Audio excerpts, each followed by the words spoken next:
committee hearing of the Committee on Science and Technology, joint with Committee on Public Services and Finance is hereby called to order. May I ask my brother, Director Kilala, to lead us in prayer? Okay lang ba, brother? Shall we all rise up? Great and Heavenly Father, we thank you for this committee hearing of the Science and Technology Committee. We pray, Lord, for your wisdom and knowledge to be upon us all, that we may be able to work what is better for our country.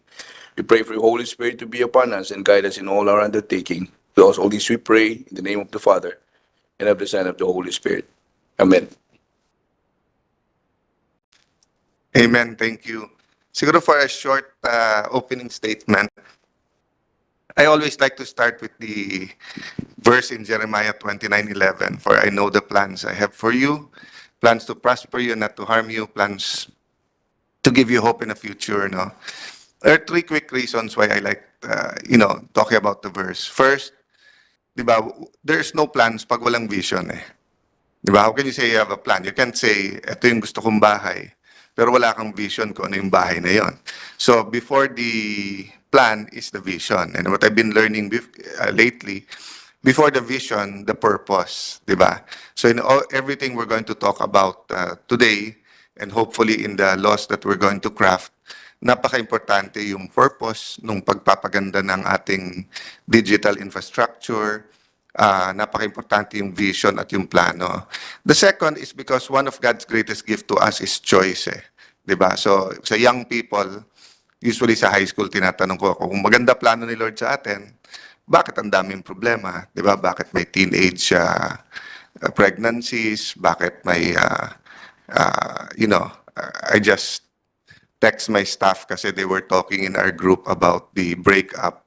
And sabi ko, yeah, I think everyone's talking about it, but sabi ko sa kanila, number one, they're real people and they're hurting. So pag-pray nyo and don't, hindi ko na sinabing don't make jokes, but they got the point. And then I said, yes, I'm a fan, para alam nila. No? But ang point ko po is that, bad things happen, including to good people.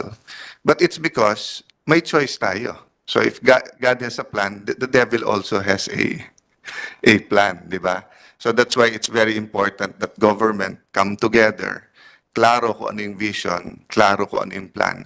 And the third is that, right now, panahon ng sala sa init, sala sa lamig eh. Anything you say is either too much, too little, too kind, di ba? So, my wife is used to being my best supporter and critic at pag may sinabi.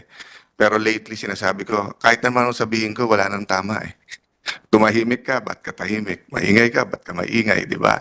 So, the thing I like about the Jeremiah is, for Muslims, Jews, and Christians, lahat sila acknowledge siya as a prophet, di ba? And sino man ang magsasabi na walang plano ang Diyos para sa inyo.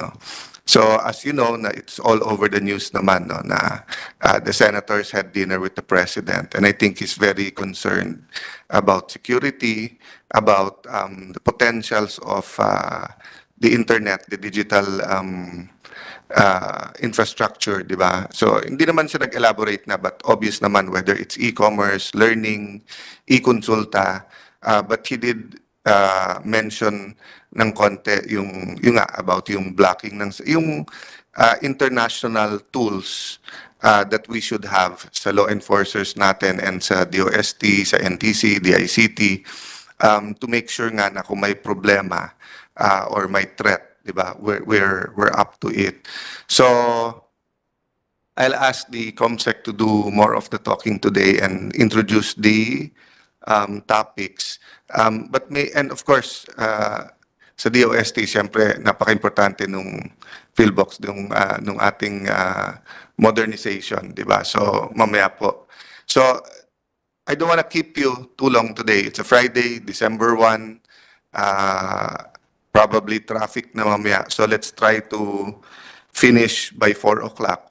So, kung papayag po kayo lahat, you can submit kung gumawa kayo ng 1,000-page na briefer or 100-page PowerPoint But siguro for our purposes, kasi the reality is whether it's the public who's listening to us now, the media, or even ako, I'll probably remember what? Pinakamarami, three of your most important points. Malamang one lang. Di ba?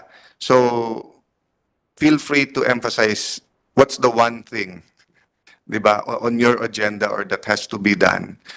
Number two, yung strength and weakness. So, halimbawa, kung sasabihin natin, magkakaroon tayo ng konting report about sa, for example, we're going to look at yung sa nuclear power, and I thank Congressman Kuwangko for being, keep pushing that, and he was here last week. Ano yung number one threat, ano yung number one strength, nasaan tayo, di ba? So make it more like an 30-story elevator briefing, di ba? So if we were together in an elevator, of course, for your topic, feel free naman, if you have more time than that, we can go up and down the elevator, ika nga. But meaning, I think mas magkakaintindihan tayo kasi I also asked them about yung laws sa cybercrime, sa blocking, sabi nila ganyan kakapal, sir. So, di ba? So, no use in discussing it and everyone listening kahit hindi mo topic to that, when in reality, it will be the technical working group and the departments and the House and the Senate who will meet on the floor on it. But let's give people what yung idea. Then what we'll do, Comsec Jamie, what ang favor siguro, the more na makapal, the more na challenge tayo na may bullet points, because we don't want to happen yung nangyari sa cyber libel. Remember, parang everyone was happy about it nung nilabas. Everyone was complaining about it. Hindi man sila maka-complain masyado, baka ma-cyber libel sila.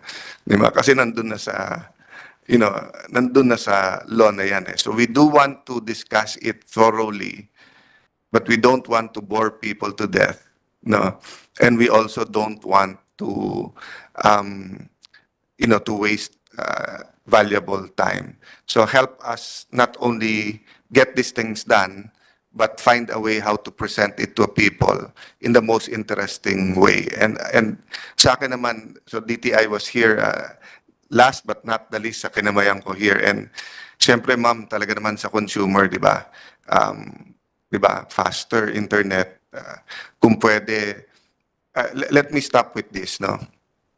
Lately, yung heart namin nung staff at core group ko is really on equal opportunity. And, di ba, if you go to, for example, France or even parts of EU, but of course, my war with Ukraine and Russia, but or parts of the US, for example, di ba?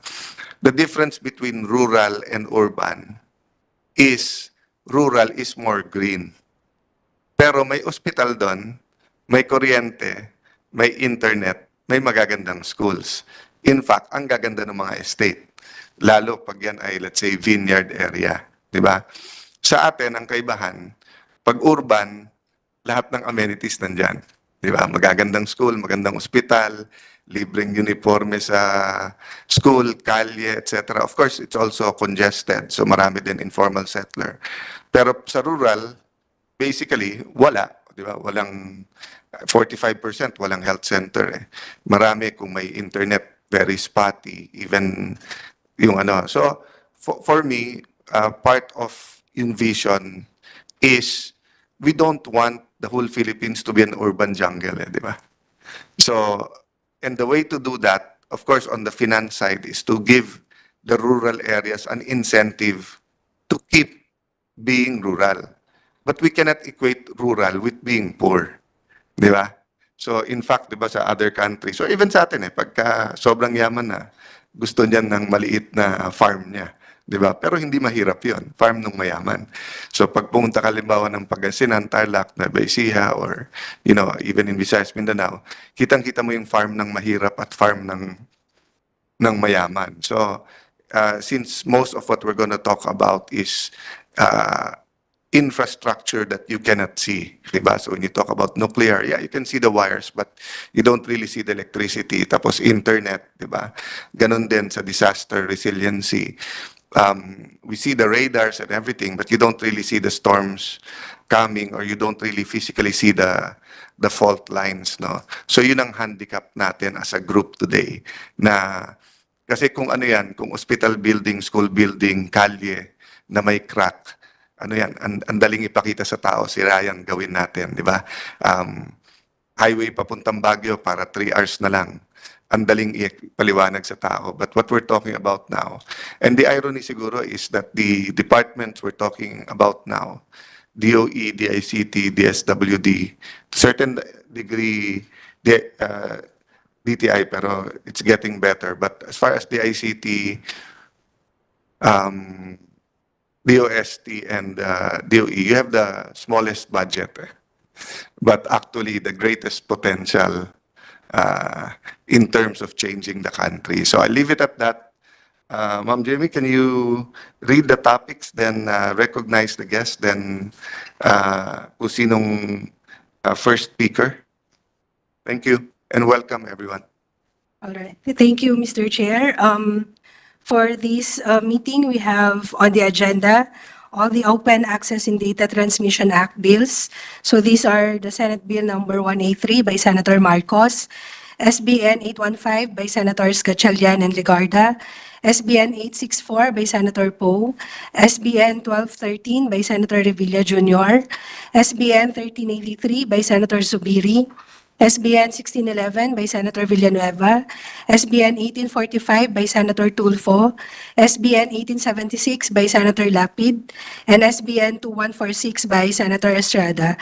We also have on the agenda, taking into consideration, the House Bill number 6 by Representative Romualdez et al. Also on the agenda is the use of satellite-based technology for internet connectivity. We have SBN 814 by Senator Gatchalian and SBN 1380 by Senator Subiri. So for this meeting, we would like to acknowledge the presence of our resource persons. For the National Telecommunications Commission, we have Deputy Commissioner John Paulo Salvajan. For the DICT, we have Director Paul Tuason. For NEDA, we have Undersecretary Crystal Uy. Philippine Competition Commission, Dr. Kenneth Tanate. For the DOJ, Attorney Paulo Sicangco. For ARTA, Director Ranat Kilala. For DOST, Dr. Franza De Leon of ASTI, Dr. Enrico Paringit of Fishered. And for DTI, we have Directors Marimel Porcincula and Director Mary Ann Reganit. For PEZA, we have Attorney Christine Rosales. And for our other stakeholders, we have from BetterNet Internet PH, we have Ms. Grace Mirandilla Santos. And for the Philippine Cable and Telecommunications Association, we have Mr. Joel Dabao. Yes, sir. That's all for now. Comsec, before you call kung sinong mauna and help me with the order, siguro pang grab na lang ng intention, mauna na ako. Ma'am ko okay lang sa consumer protection. Kasi nung minention ko to sa floor, nagsang-ayunan na yung mga senador. So I guess it's not a super widespread problem, but it's not an isolated problem. Kasi yung barangay namin sa Taguig, medyo sulok kami. So I live behind, my wife and I live behind Camp Bagundiwa, right in the boundary of Sucat, Muntinlupa, and Bagumbayan, Taguig. And medyo urban poor yung area. So 1 month, so halimbawa last month, namatay yung internet ko mga 2 in the morning, sinabi nila may problema. It didn't go back until 2 days. 2 days later, okay. 4th, 5th day, namatay for a few hours. Okay for 3 days, namatay for 5 hours. Tapos ganyan. Pero yung singil sa akin, ganun pa rin. So, in behalf of everyone who's experiences something similar, I know sa Meralco, over the years, di ba? Mga refund, but kasi may nakatutok doon yung ERC, kung hindi ako nagkakamali, di ba? But sa inyo, anything from motorcycles to cell phones to ganyan, but particularly in the internet, have you gotten complaints like this? Magandang hapon po, Mr. Senator, and sa lahat po. For DTI po, under the Consumer Act, meron naman pong delineation of functions, di ba? Meron pong tatlong implementing agencies. We have the Department of Agriculture, Department of Health, and the DTI. For DTI po, we have a no wrong door policy na kahit po hindi the jurisdiction is not clearly under us, pero we receive complaints. But if the complaint or issue is under the jurisdiction of DA or DOH or other agencies, we endorse it to them po. So pag internet, kanino po yun? Sa Pag internet DICT naman or po, NTC? we have a joint issuance together with National Telecommunications Commission. So meron din pong delineation of functions doon. For DTI po, if the issue is on deceptive or unconscionable sales act or practices, sa amin po yan. But specifically yung sinabi ko, if they're not getting the service, I mean, di ba, if it's 1 hour in 1 month or 3 hours in 1 month at regular service, I don't think anyone will complain. But if it's a regular disruption, then you're paying, di ba? Is there ano there? Kanya-kanyang complain yon, or is there a omnibus or comprehensive na pwedeng tignan? By the way, dadagdagan ko pa. Every time we finally, kasi I tell the people, wag niyo gamitin pangalan ko, wag niyo sabihin bahay ni ano to, but every time we finally get the technician there, pag tinetesting niya, yung actual nilang ginaranting speed, hindi yun yung speed nun. Tapos may kailangan daw siyang galawin. Once lang naman nangyari, mga 5 years ago, na parang, sir, gusto mo galawin ko, mas mabilis pa. Pero hindi kami pumayag. Di ba? Once lang naman yon, years ago. Mostly very faithful naman yung nag-aayos. But siguro 9 out of 10 times, or hindi naman 9 times pumunta, mga 6 times pumunta. 5 out of 6 times nung tinesting niya, hindi ano yung speed, no? I just asked this question because I think it will pique the interest of people, and we know the problem is bigger than that, di ba? Yung infrastructure and everything. But at least sa complaining, who can they complain to, or anong mas effective? Kanya-kanyang complain yun, or omnibusly can you do a random survey and check if people are satisfied? Or I'm willing to pay for it if you want to put it in Pulse Asia or SWS para makita. I mean, bato-bato sa langit. I mean, here in the Senate, halos kilala naman namin yung ISP, the bigger ones. But the reality is talagang, especially ako, as soon as I learned to watch YouTube and listen to me and on the iPad, talagang parang dark ages pag wala kang internet. Bumili pa ako ng backup na PLDT na yung sinasaksak lang. Mukhang pareho yung linya nun, so wala rin siya. So, kanino yan? NTC ba yun? Or what can we do na, just to assure, kasi magpapasko eh. And an experience ko pag winorning mo, gumagaling din talaga sila kahit hindi mo pa inimbestigahan eh. May I, Mr. Yeah. Sorry. Good afternoon, Mr. Chair, and to the members of the committee and the other colleagues from the government and other guests. Yes, Mr. Chair, on the part of the NTC, we have a Consumer Welfare and Protection Division which handles these types of complaints. The complaints range from anything relating to the telco service, including the internet and data. And as soon as we receive these complaints, we endorse them to the telco companies for proper action. Insofar as if there, yung question po on an omnibus action, if there's a widespread report of massive outage of service, motu proprio, the NTC calls the attention of the concerned telco, and then we inform them to take the corrective action and then report to us the actions taken. I think, Commissioner, it's less of massive, more of consistent.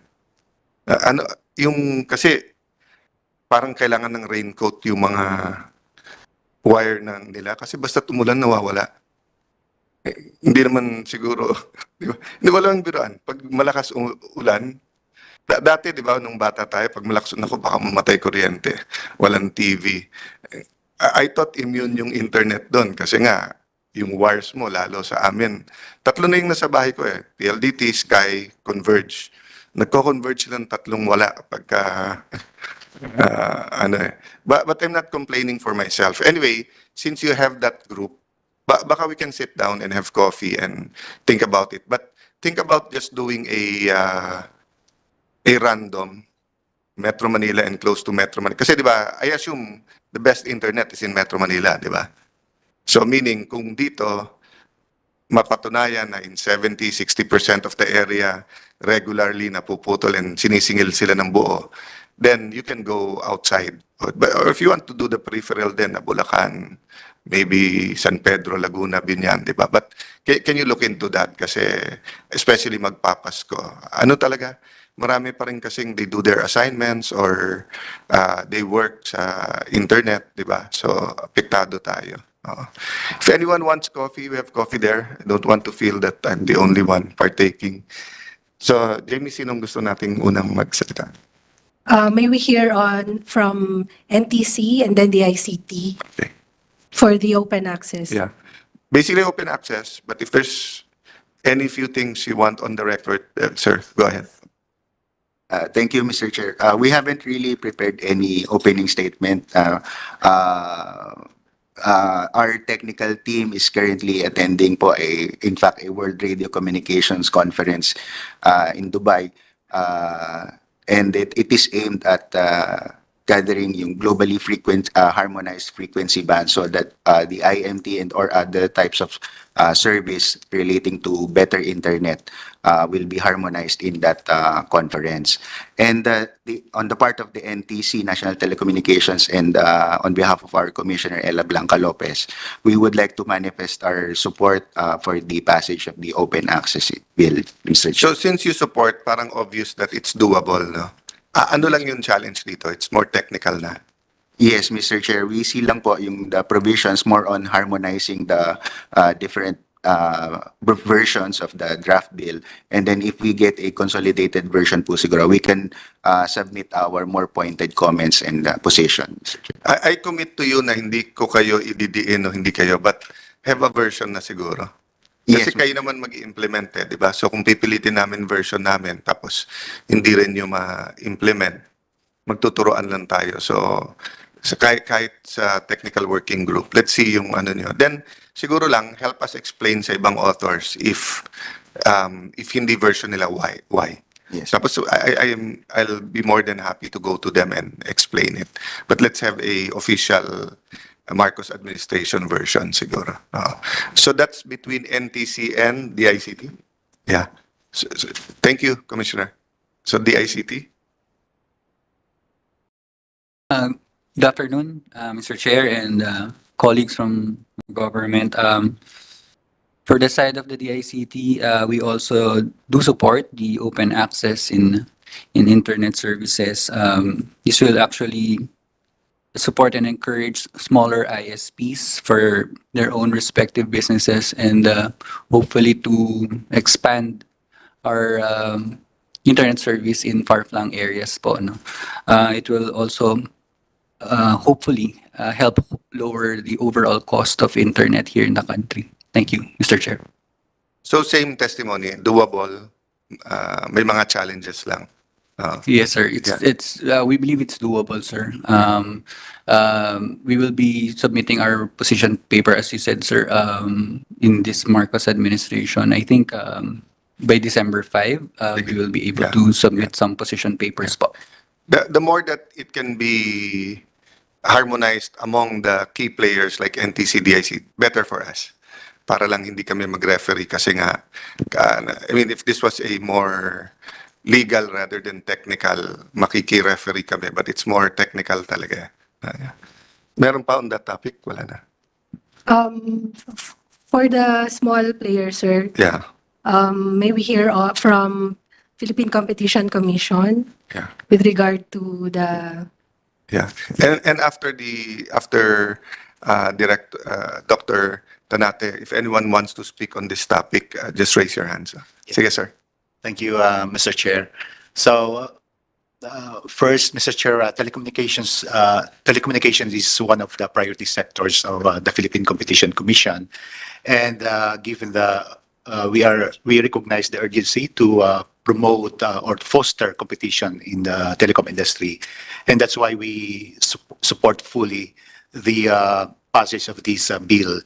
And most of our contribution or inputs, Mr. Chair, were already considered during the 17th and 18th Congress.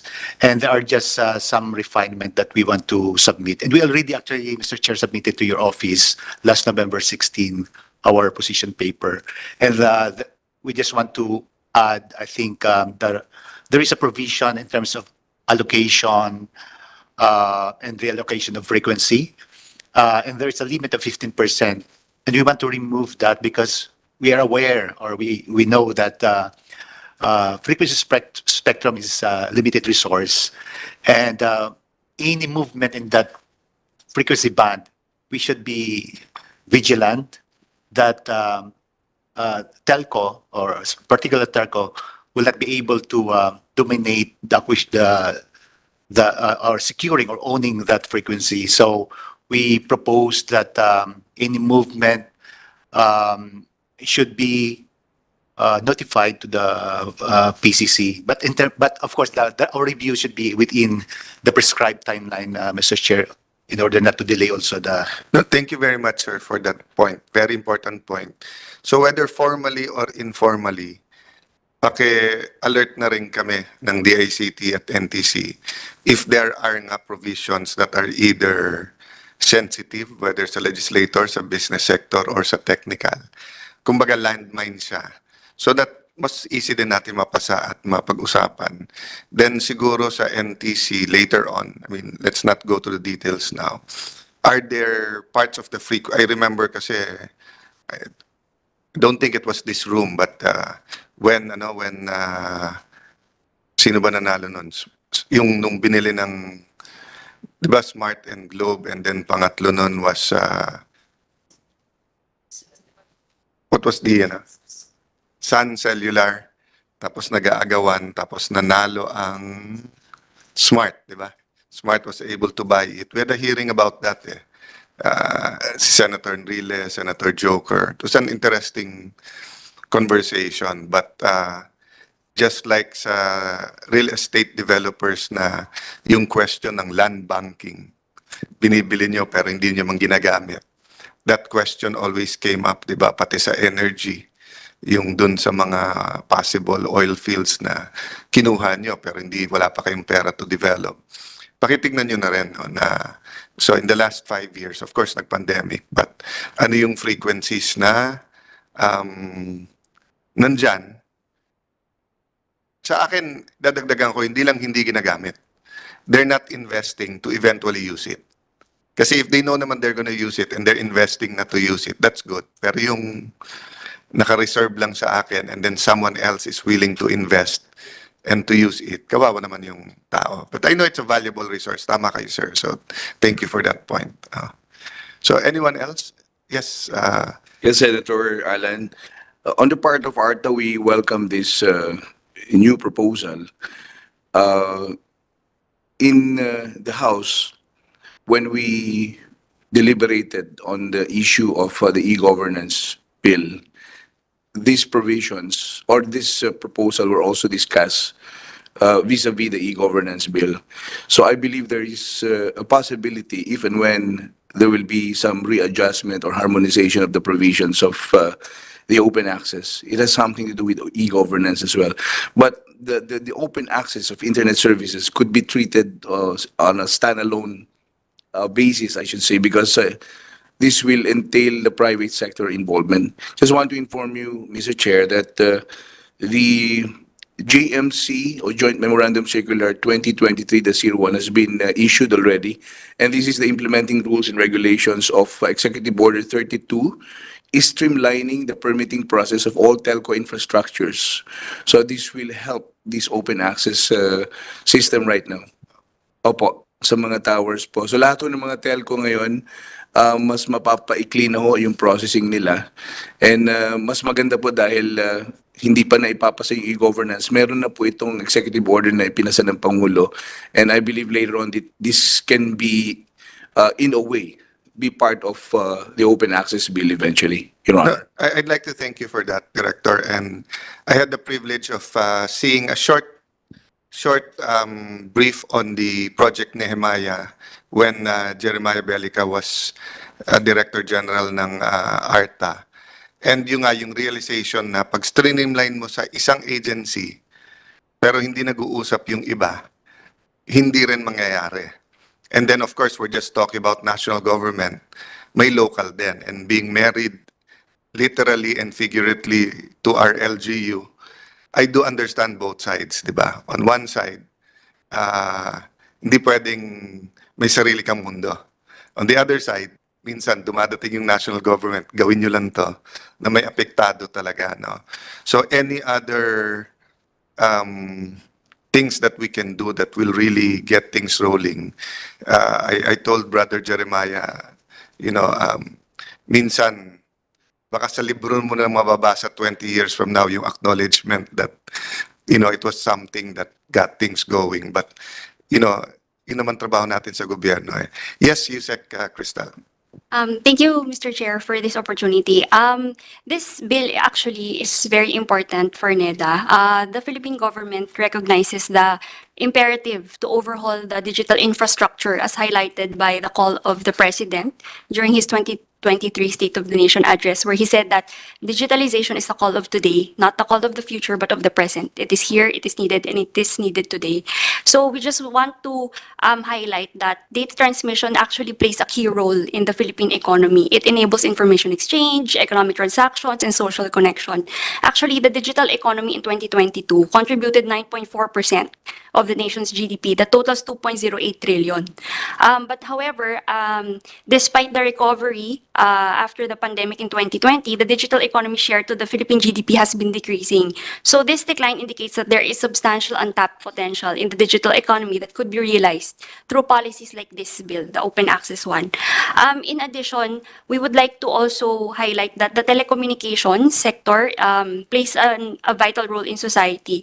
So from January 2020 to January 2023, internet penetration rates rose from 67% to 73%, underlining the growing importance of digital connectivity in the society. But the supply side of telecommunications has not kept pace with this demand. The industry is dominated by few major players, and that actually results in higher costs, lower speeds, and more limited coverage than what is seen globally. So if you look at the access, the affordability, access, quality of the Philippines in comparison to our neighboring states, you see that Philippines is actually lagging behind. And we need this open access to open up the industry for competition that will benefit all Filipinos. So thank you, Mr. President. Thank you very much for that. And I think you hit naman the nail on the head talaga na yun naman ang complaint ng lahat, whether personal use or for studying or e-commerce. So may I throw this back to whether the ICT, NTC, or to Saneda. So will this passage of this bill, hasten the solution? Or aside from this bill, anong kailangan natin gawin para nga, kumbaga, yung supply? So we note in the open access bill, there's actually two components there. You have the fixed broadband, but it also touches on the mobile broadband. So on the fixed broadband aspects, it opens up the possibility for internet service providers to actually lay down their own network because it eliminates the requirement for a congressional franchise. So if they will just get a certification from the NTC to operate and lay down the network, that will mean that there will be more players that will enter into the market that can provide the service. On the mobile broadband naman po, as ED Ken has said, it's very important that we have to manage our frequencies better. So we need to have a spectrum management framework, and alongside with that, we have to identify the gaps, like what exactly, Mr. Chair, as you said, like the underutilized or the unutilized frequency that should be part of government, and all of these can be included in the provisions of the bill po. So thank you for breaking it down that way. No, my encouragement naman is this: the Senate President has a bill, the Speaker has a bill, and the President has said it's important. So God willing, parang klaro yung sign sa atin na gawin natin to. So baka yun na lang ang hingin ko rin sa NTC, if you can submit to the committee before we wrap up, di ba? I mean, all these bills para sa floor mali. Ano yung underutilized and unutilized na frequency. And then, ma'am, one question dun. So, you said we should have a spectrum management. Do we have, so administrative na yon, or do we need a law?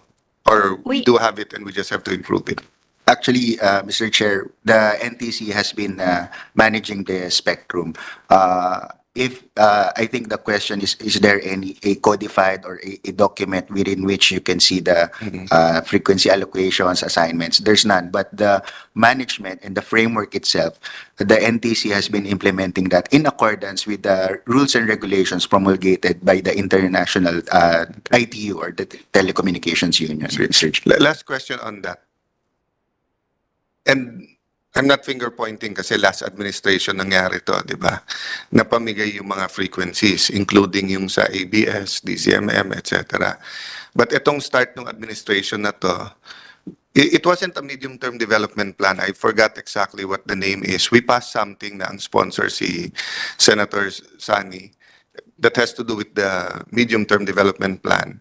And nakalagay doon, di ba, na ibibid na yung mga frequencies rather than just allocate. So are we preparing for that, or may rules na tayo dyan? Wala pa. Insofar as on the assignment po, Mr. Chair, there are no fixed rules how to Yeah. assign frequencies, but including yung bidding po is also being looked at as one of the Yeah. possible ways of assigning frequencies. Well, I'll be frank about that because all Filipinos or most Filipinos believe na pag nag-assign tayo ng frequency, may kumikita. Di ba? So, having said that, it can be true, it cannot be true, it can be very true. But the point is this, sa medium-term financial framework, nilagay na. So, it's either we follow it or not. So, ako, let's dispel, di ba? That's why, I mean, to be fair sa agencies, naniniwala din ang tao, pag congressional franchise, may kumikita din. So, it's also good, yung sa bill na to, na hindi mo na kailangan kumuha ng frequency. I mean, let's be frank about it. I'm talking about perception, whether it's real or not. And in politics, perception is sometimes more important than reality, di ba? So kahit anong sabi mo, walang kumikita dyan. Kung tingin nilang meron, di ba? Nandun yung distrust. O, pag sabihin mong, kung may kumikita man wala sa franchise, no problem. Kasi hindi mo na kailangan kumuha ng franchise. So ganun din sa frequency. We know how hard it is for NTC to allocate. But the bidding would be good kasi how can you argue with that? And kung may pera yung nagbid, it almost assures you na may pera silang to invest, to put up the infrastructure, to use the, di ba? Oo, kasi may cost na sila eh. Di ba? Oo. Okay, anyone else on this topic? Sorry. Sir, I'll go. Yes. Dr. De Leon. Yes, good afternoon, Mr. Chair, and good afternoon po sa mga kasama natin. For us at TOST-ASTI, we fully support the legislation regarding the open access in data transmission. Related po sa sinabi ninyo on the possible unused and underserved spectrum on our end being a research and development institute, sana rin po yung mas maging convenient for us sa R&Ds na magamit yung spectrum. Kasi po, admittedly, meron po kaming research projects that utilize the spectrum pero nahihirapan po kami. So nahihirapan po kami makamove forward simply because the current policies and laws really doesn't allow much about what to do with the spectrum. And per our experience, we are very much capable to develop and offer solutions to our countrymen. Of course, yung bill pertains to those commercial service providers, but we Filipinos can also do so. So we need more encouraging environments. Ayun lang po. Thank you. Let's do two things about that. Commissioner, can we put a group na kausap din ng DOST kung paano nga, di ba, to explore yung sinabi niya? Yes, Mr. Chair. In fact, we have been coordinating and collaborating with DOST, and we have a project together with DOST. So that's one. Secondly, yung Advanced Science Technology Institute, dagdagan nyo ng group para Advanced Science and Technology Institute Group ASTIG. Kasi pag ASTIG, nasusunod. Oo. Pag ASTIG kasi parang bitin, kaya hindi kayo pinapakinggan eh. Pag ASTIG na kayo, pakikinggan kayo parati. Noted, Mr. Chair. Dagdagan ko lang po yung sinabi ni Sir. Yes po, may Current po, may collaborative project po kami with NTC. We call that NetMesh.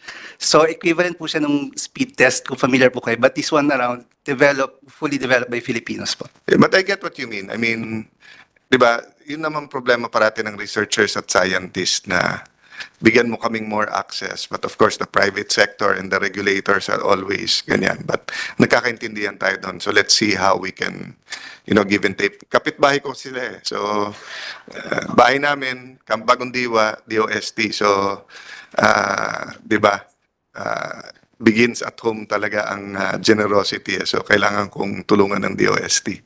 Sir?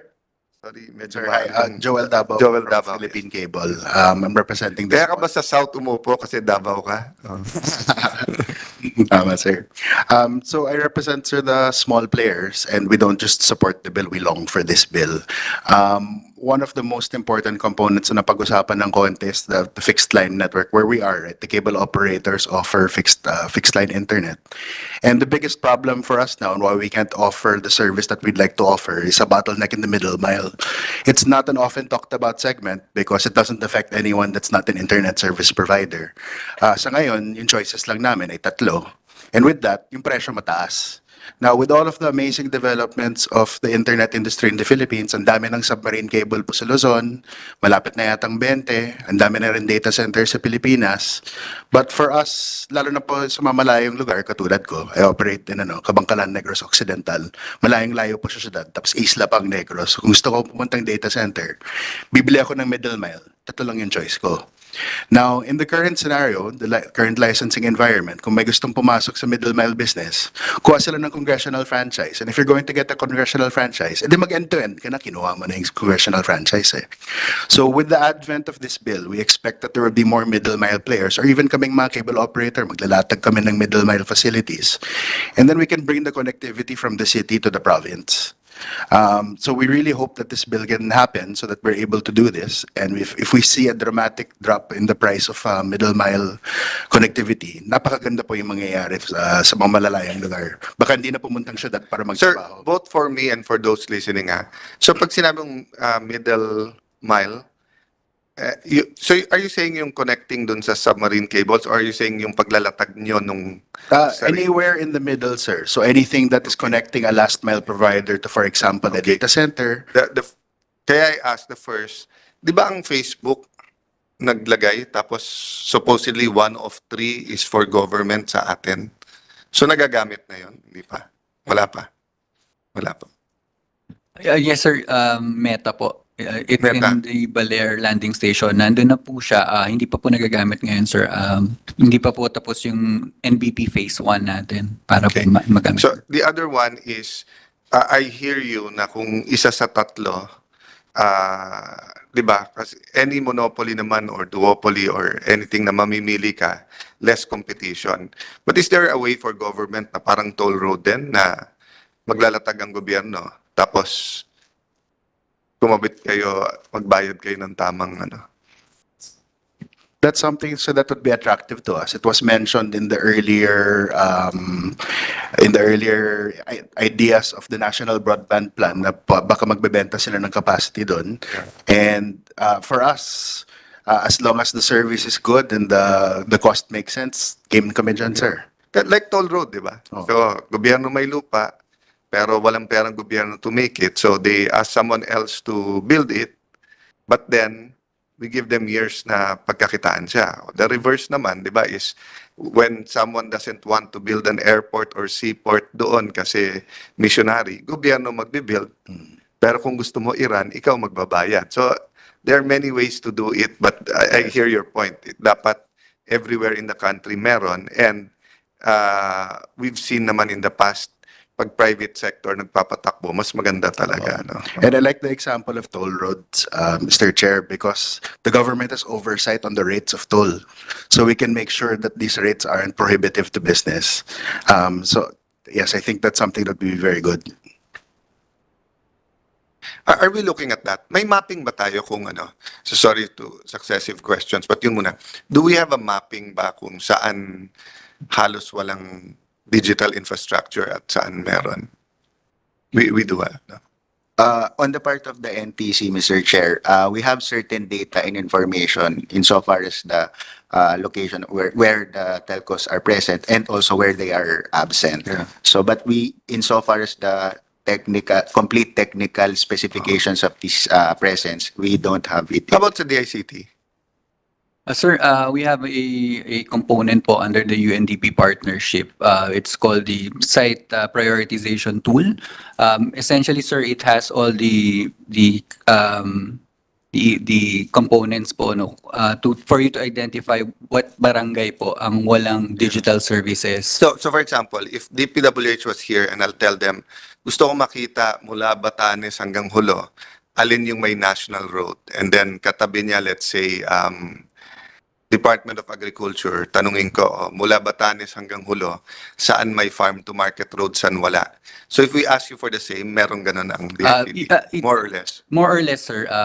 But marami po kasing categories na nandun, like, of course, yung population. Yeah. For certain barangay, for us to consider na i-prioritize for example, free Wi-Fi, we have to check kung gaano karami po we have to Look, prioritize. for someone who you go to pass the budget, I hear you, I get your point, and we won't blame you kung nagpasa ng budget. But I don't know if any one of you saw that clip sa Facebook, yung the Japanese nagbabawas sila ng linya ng train.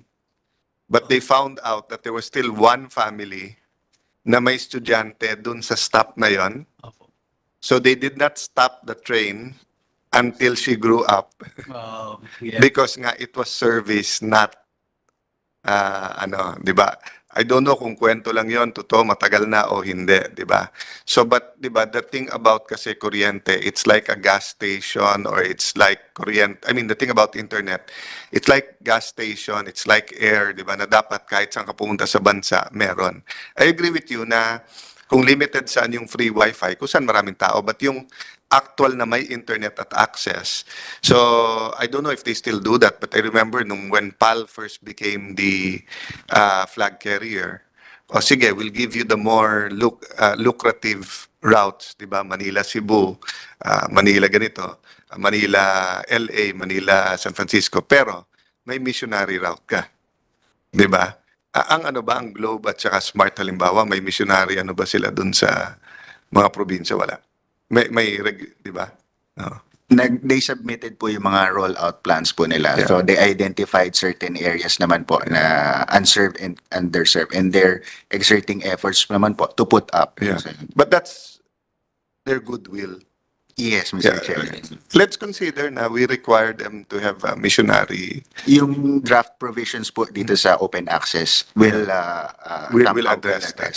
So, baka sir, ang pwede nyo sa amin, if they do that, and hindi kayo ang magbi-build ng infrastructure, yun nga, how can we, kasi if they do build it, and then exorbitant naman yung price, it still doesn't help everyone, di ba? So, help us with those provisions of how we can balance everything. Definitely, sir. Sa atin naman lahat, I think we agree on win-win, di ba? Magkakalye doon, magka-school doon, magka-internet doon, magka-trabaho doon, may taxes ang lower government, may trabaho ang tao, mawawalan ng insurgency, di ba? Kasi may gagawin. Kaya lang, yun balance nga. Kasi kung panay rice fields naman yung i-convert natin, wala naman tayong kakainin, di ba? So, the balance there, but I think we all believe in the same thing naman, how to roll that out. So, most welcome, sir, yung magiging submissions nyo. The same thing, sir, kung may sensitive provision, then outline it for us. I mean, it doesn't have to be specified that way. You can i-double underline nyo or whatever. Makukuha na namin yung hint na medyo controversial yan and we have to deal with it. Yes, Yusel. And just to add, following from Mr. Dabao's point, kasi in other countries, if you look at the telecommunications industry, they would usually impose significant market power obligations on those companies that are actually dominant or have market power.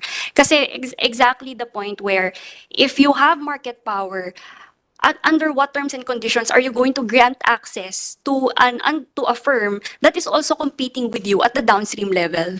So that's why government has to make sure that there is fair and non-discriminatory access pricing and conditions in providing that access, so to speak. You say it so simply, but we all know hindi ganon. No, I appreciate how you say it. But siguro one thing we can do is transparency. I mean, why don't we use the committee? Labas natin. Di ba? Ito kasi charge nila dito and ganyan. You know, let's see. I mean, di ba? So kung kumbaga, kung ako lang nagbebenta ng iPhone sa Metro Manila, tapos pinablish nyo, na sa Singapore, it's only $1,000. Sa Hong Kong, it's $950. Kay Alang Cayetano, it's 1,200. May konting pressure din yun eh. Di ba? I mean, while we're working on this and we're getting there, help us how to, I mean, I'm not saying it negatively, I'm saying it positively. You said it very, like your name, crystal clear. Di ba? Kaya lang nga, when we deal with the solutions, parang lumalabo bigla eh, di ba? May mga dahilan. Sabihin nung telcos, ito cost, sila kasi ang sila nag-invest, hindi naman kayo, so ganyan. Di ba? Yeah. Ladies first, tapos we'll go from my right to left. Thank you, Mr. Chair. I'm Grace Mirandilla Santos from Better Internet Hi. PH. We are representing the civil society organizations, and I'm proud to mention here that 10 organizations have actually signed a joint statement of support for the passage of the Open Access Bill, including the largest and most prominent groups from the business sector, the ICT industry, and civil society. We have provided the committee a copy of the joint statement. I just would like to name the 10 organizations who are not here, but well, one of them is here. So the Philippine Chamber of Commerce and Industry, PhilExport, the Employers Confederation of the Philippines, Internet Society Philippines Chapter, the FinTech Alliance for FinTech Solutions and Digital Payments, the PCTA as well, the National ICT Confederation of the Philippines, the Foundation for Media Alternatives, Democracy.net.ph, and Better Internet PH have all signed this statement of support. Thank you, Mr. Chair. Very encouraging. Thank you for that. Who was raising his hand? Dr. Mr. Tanake. Chair, I just want to inform that actually the PCC conducted a market study on the wholesale and retail market of telecom. And one of the problem or issue that we've uncovered why we have poor telecom services is because of lack of infrastructure. And I think that is connected to the comment of Mr. Joel and the comment of Yusik Cristal also. And you're right, Mr. Chair. Actually, the recommendation in that study is to have transparency, because we know that these international gateway facilities where, you know, the internet is goes through and for the Philippines from outside from international. So this is controlled by two giants, and they are the one providing these bandwidth to a small value-added services and internet service providers. And you're right that I think we need transparency in that transaction. So that portion of transaction between the large and the large players and small players should be maybe regulated, or some provision should be included in the proposed bill to have transparency. Yes, Mr. Chair. That's Yeah, kasi as Mr. Davao said nga, kasi sa toll, di ba, they're only allowed a certain return. Kaya minomonitor tapos ina-approve. Pero dito nga kasi dahil free market. Having said that, just a perspective, just something to think about. Dati kasi walang perang Pilipinas eh. So when Smart and Globe and Sun nag-invest, so syempre you can make your money back. I don't know how much the last few years, but before nung minomonitor ko yung income ng Smart at Globe, it was like $1 billion between the two of them eh, more or less, di ba? More or less, so 25 B each. But just as a perspective, for the last 2 years, almost 1 trillion pesos ang gastos natin sa DPWH for infrastructure. So kung dati, sa kita pa lang ng Smart and Globe, 50 billion. They didn't put in naman 50 billion sa infrastructure, but they had to do it because government wasn't. But now, with a 1 trillion budget um, sa DPWH, you get 10, 20, 30 for that, for digital infrastructure. Diba? Hindi na makaka-dictate yung dalawa. Kasi kaya naman nakaka-dictate to be fair to them naman, sila nag-i-invest. Now, is it too much or hindi? That's a debate of capitalists and those against capitalism all around the world, diba? Having said that, sino nagsasuffer yung consumer? So something to think about na for DICT, NTC, DOST, DTI, all those who wish na we have more money for infrastructure, we have. Kaya lang nandun lahat sa flood control. So, next. Mr. Chair, Eric Paringit po of the DOST, Philippine Council for Industry, Energy and Emerging Technology Research and Development. Kami po yung mga nagmo-monitor ng mga R&D projects. Na-express na po kanina ni Director Franz about the need to allocate certain levels of leeway for researchers to actually develop new technologies that makes use of the spectrum. Pangalawa po yung spectrum management. Actually, nag-draft din po kami ng parang bill. It was written in the form of a bill. The tawag naman doon, spectrum policy reform for the allocation of certain parts of the spectrum for certain applications, including the use of the TV white space, yung mga hindi ginagamit nga na TV frequencies. May nag-file na ng bill o wala? Pinasa po namin actually sa DICT. Give us a copy if you want. Yes. Pwede Sige. mo natin pass whether sa same or ano. Yeah, yes po. And then nabanggit po namin dun sa bill na yon that the certain parts of the spectrum, even if it's already allocated for commercial applications, be allowed to be used by for two purposes. One is for disaster events. Halimbawa po kung nag-down ang ating telco at kailangan natin gumamit ng communications network, that small operators of the transmit data be allowed to use the spectrum even if it's already allocated. The second use is for educational purposes. Alam naman natin na noong panahon ng pandemic, nagkaroon ng kigap on transmitting, say for example, educational materials that are actually digital. Kaya lang, dahil walang telco dun sa lugar nila, hindi nila may transmit yung data. So sabi namin dun sa bill, baka pwedeng itong dalawang main applications na to ay payagan. And then siguro po pangatlong hindi pa nababanggit ay yung paggawa rin tayo ng provisions for spectrum policy on satellite services. Kasi unlike yung mga nilalatag na kable or pinuput up na cell site, we can regulate kasi they're located here. But, you know, if you have satellite services tapos perong VSAT na dish, pwede sila mag-receive ng satellite anytime, anywhere, and anyhow. Ibig sabihin, all you have to do is to have that equipment in place. So, maganda rin pong, siguro, of course, NTC and DICT are in a better position to actually put in place some key measures to allow, say, for example, the likes of, Starlink. Paano kung may iba pa, and paano kapag ito ay will be in conflict, for example, with local frequencies that are already allocated within the same spectrum. Thank you. Very important yun kasi nga may dalawang bill tayo.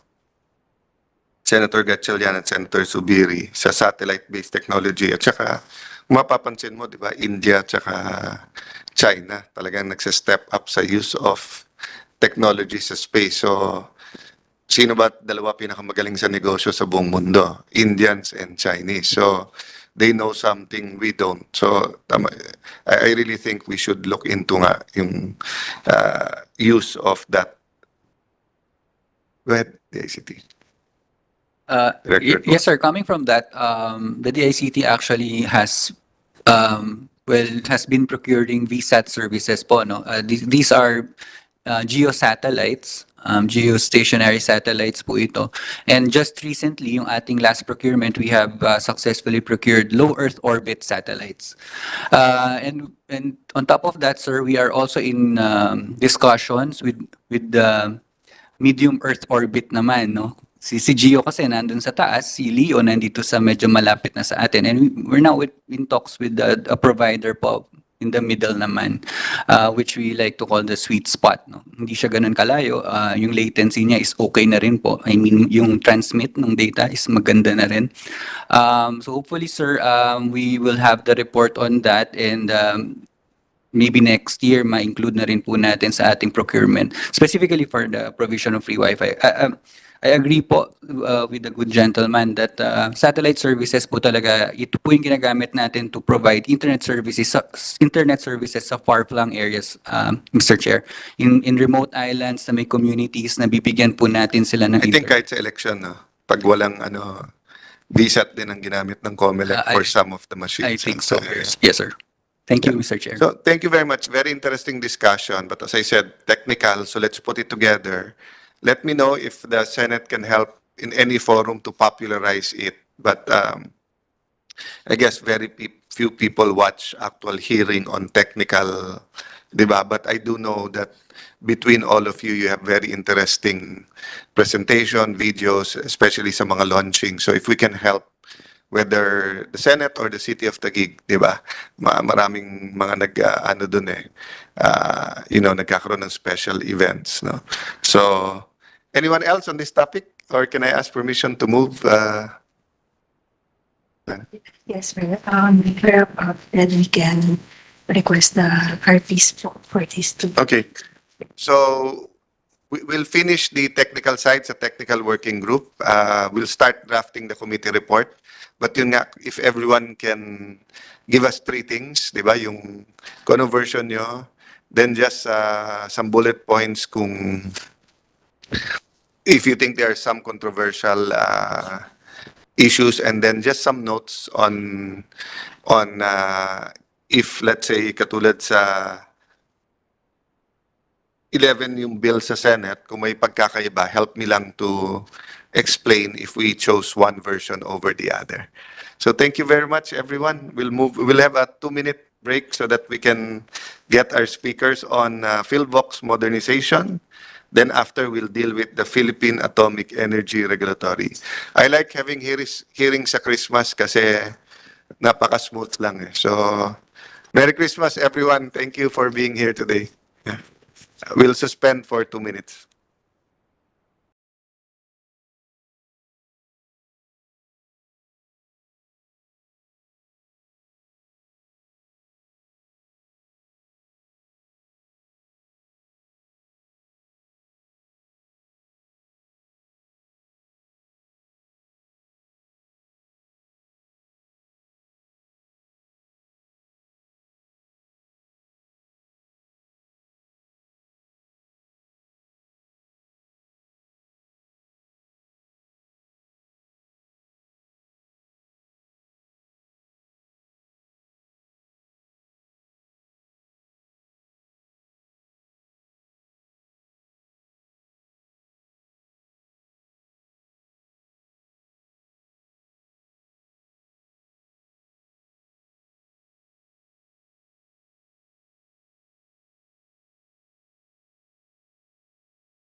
consumed, and I'd like to welcome uh, Philvolcs family, and we'll have a short presentation daw po, no? I just like to outline three things, no? Number one, hindi ko po i-word for word, but ang ating majority leader, I'll put into the record yung kanyang opening statement, and ine-emphasize niya yung parati din ine-emphasize ni Secretary, di ba, na pagka may disaster, lahat tayo sinasabi, pagandahin natin sistema, let's put in money, let's hire the right people, and then pag good times, nakakalimutan natin.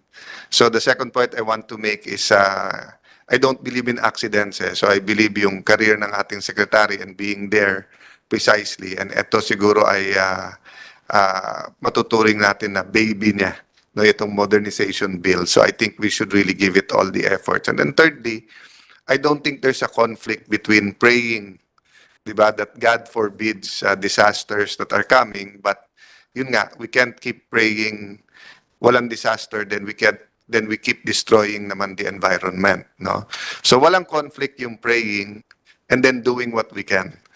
Diba? So, and part of doing what we can is strengthening Philvolcs. So, I'll just ask the COMSEC to recognize our guest, and then I'll give you the floor pati sa inyong presentation. We have coffee on the side, so anyone, please, we'd like to make the hearing as comfortable as possible sa inyo na mga... Saan ba office ngayon ng Philvolcs? Sa UP, okay. Kasi kayo malayo-layo sa amin. Kapitbahay ko kasi ang main office niyo, di ba? Thank you, Mr. Chair. For the Department of Science and Technology, we have Undersecretary Dr. Lea Buendia, Assistant Secretary Dr. Diana Ignacio, the Philvolcs Director Dr. Teresito Bacolcol. For the Philippine Nuclear Research Institute, we have Dr. Valerie Ann Samson. For the Department of Budget and Management, we have Attorney Tricia Baraan. For the NEDA, we have Mr. Rosauro De Leon. For the Bases Conversion and Development Authority, we have Ms. Jocelyn Cañones. And for PAGCOR, we have Attorney Arnold Ferdinand Salvosa. That's all for now. Take note lang kaka-report lang ng PAGCOR na napakaganda ng inyong koleksyon.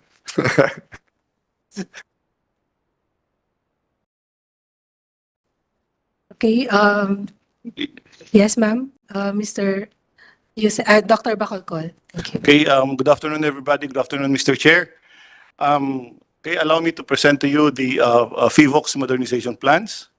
Next slide, please.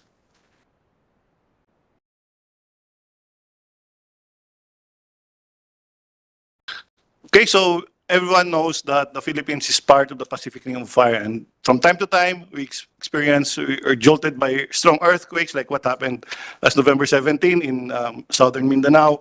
We also have volcanic eruptions, and we have active faults. So currently, we have 175 active fault segments capable of generating light to major earthquakes, and we also have 24 active volcanoes and 27 potentially active volcanoes. Next slide, please.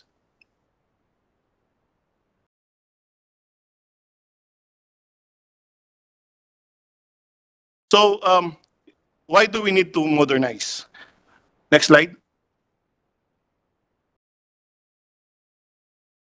Okay, so as I mentioned earlier, we have 24 active volcanoes, 27 potentially active volcanoes, and out of the 24 active volcanoes, only 10 volcanoes are monitored, and out of the 10 monitored volcanoes, only 2 have complete monitoring system. So this would be Taal volcano and Mayon volcano. And as you can see in this diagram, out of the 10 active volcanoes, from the 24 active volcanoes that we have, only Mayon and Taal have complete monitoring instruments. Next slide. Sir, Yes, sir.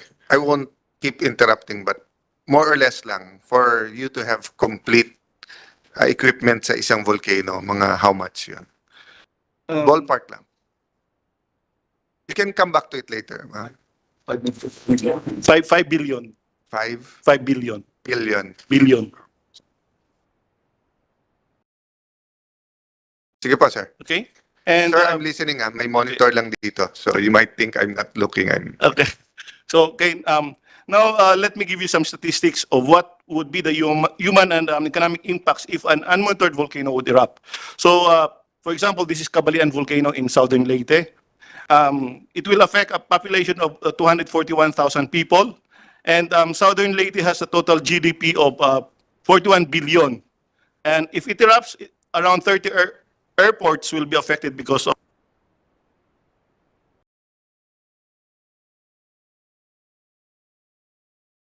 Next slide, please. Okay, so as of 2019, Taiwan, which has a smaller land area compared to the Philippines, has around 194 seismic stations. On the other hand, Philippines, which has almost 10 times the land area of Taiwan, has only 123 seismic stations. We would like to target 300 seismic stations so that the density would be 1 station per 1,000 square kilometer. Next slide.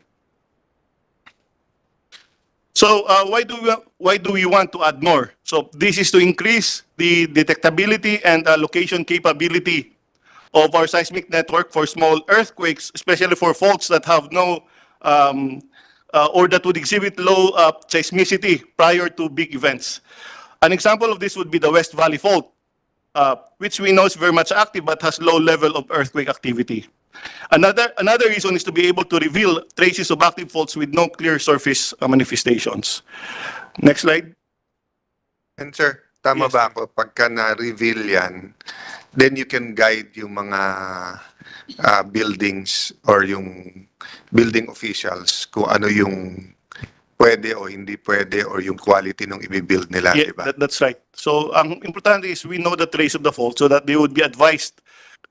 Yung sa Philvolcs, ang recommendation namin is that no building should be constructed on top of an active fault. No building for human settlement. So I think pwede within a few meters. 5 meters from both sides of Yeah, and the then, trace of an active di ba, fault. the taller ones may mga technology na yon, di ba? Weather That's right, roading. that's right. But tama ba, sir? But of course, if you do not know na may fault doon, Yun then yung- the building official will give the building permit, di ba? That's right, that's right. So we really have to know the where that the active faults are located. Next slide. Okay, so now let me show you the number of fatalities in the event that a magnitude 7.2 earthquake will occur along the West Valley Fault. So as of 2016, the total number of casualties in Metro Manila and nearby provinces will be about 48,000 people. That would be the casualties if there's a magnitude 7.2 earthquake. Pakibalik lang. Previous slide, please. Anyway, okay. So, yun yung statistics if there's a magnitude 7.2 earthquake along the West Valley Fault. Next slide. Next slide. So, in our country, 66 out of the 82 or 80% of the provinces are exposed to tsunami hazards, which is not surprising because archipelagic tayo. There are 832 coastal municipalities, 25 coastal cities, and 62% of the Philippine population are in the coastal municipalities or cities. Currently, we only have 29 existing sea level monitoring stations for tsunami detection. We established at least 50 more tsunami stations with deposits if this bill will be passed into law. And there have been 40 tsunami events in the last 400 years. This means there's about 1 tsunami event every 10 years. Next slide, please. Okay, so we need to establish that. Yes, sir. One question lang on that previous slide. Di ba nung nag-Yolanda, parang nabulaga lahat dun sa storm surge kasi ang alam talaga ng Pilipino, tsunami. So, etong sea level monitoring stations for tsunami, meron din bang pang-detect ng surge? Well, can you, I mean, I'm coming from ignorance That's right, talaga. that's right. So, can you help people understand that? Or what can we do sa bill mo to help nga dun sa storm surges? Or we just really prepare for it? We really have to, for this one can only be used if there are changes in the sea level. So for storm surge, hangin na yun, mukhang mahirap ma-detect with the sea level monitoring station. So sa storm surges, basta nag-alert kayo na strong winds, Yeah, they have to mag-assume na prepare. tayo That's na right, that's right. pwedeng magkaroon ng, di ba? Unlike tsunami na you can actually, I think all around the world na yan, no? Nag-alert na yan pagka. Okay. So a previous slide. Okay, so this one. So again, as I've mentioned, we need to establish around 50 more stations for tsunami detection. Develop effective warning systems and install sensors offshore to close up, especially to areas with probable tsunami generators. And there are currently 28 provinces, at least from the hazards of active volcanoes. And next slide. Next slide. Okay, so there are currently 28 provinces, at least from hazards of active volcanoes. And out of the 24 active volcanoes, 21 have incomplete hazard maps. Next slide, please.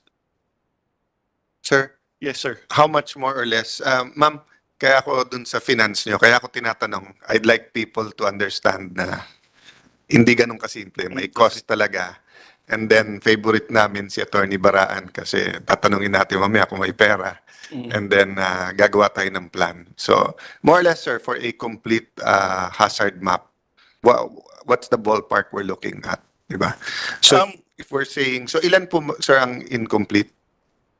21 incomplete hazard maps. So ang kailangan namin dito would be people to work on hazard mapping. For our tsunami hazard mapping project, only one person is doing the hazard mapping for tsunami. So, people and equipment then? People and equipment. So this bill would include augmentation of our staff, number of staff, also augmentation of our equipment. Yeah. But for example, sir, di ba, like yung 5 billion for volcano, we're not proposing naman na sabay-sabay lahat yun, di ba? 5 years po yung ano namin. 5 years, 5 okay. years. So, yes, sir. Okay. And then for Sir, 5 years or sooner, no? I mean, if they Yeah, give us the it is. money, why not, di ba? yes, that's right. Yeah. That's right. So for potentially active volcanoes, there are 17 provinces at risk, and all of these potentially active volcanoes have incomplete hazard maps. So next slide.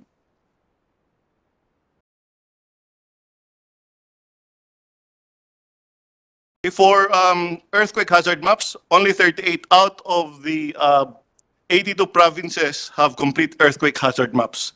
The rate of generation of hazard information is slow or delayed because it's the same group of people who conducting hazard mapping and research, and there's also the same group of people rendering services. For example, if there are earthquake events or if there are volcanic eruptions, then they have to go to the field and do hazard investigation. And it's the same people who are also doing hazard assessment, help LGUs review their comprehensive land use plans, and again, responding to earthquake and volcano emergencies. Okay, next slide. We are also conducting capacity building for provinces. Currently, only 45 out of 82 provinces are trained on site-specific information about volcano, earthquake, and tsunami impacts. Next slide.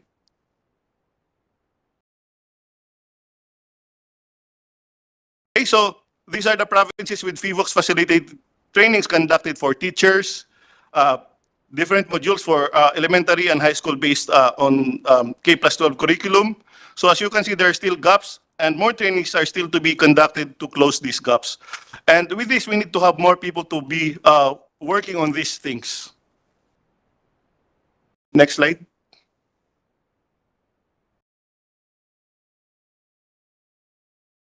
Okay, so I would just like to briefly mention a Philvolcs product, which is Georisk, and how it contributes to the Philippine engagement with the World Bank.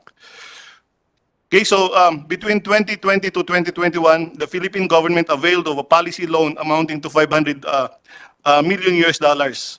The fund was used to finance government response efforts to various large-scale disaster events in 2019 and in 2020 and during the COVID-19 pandemic.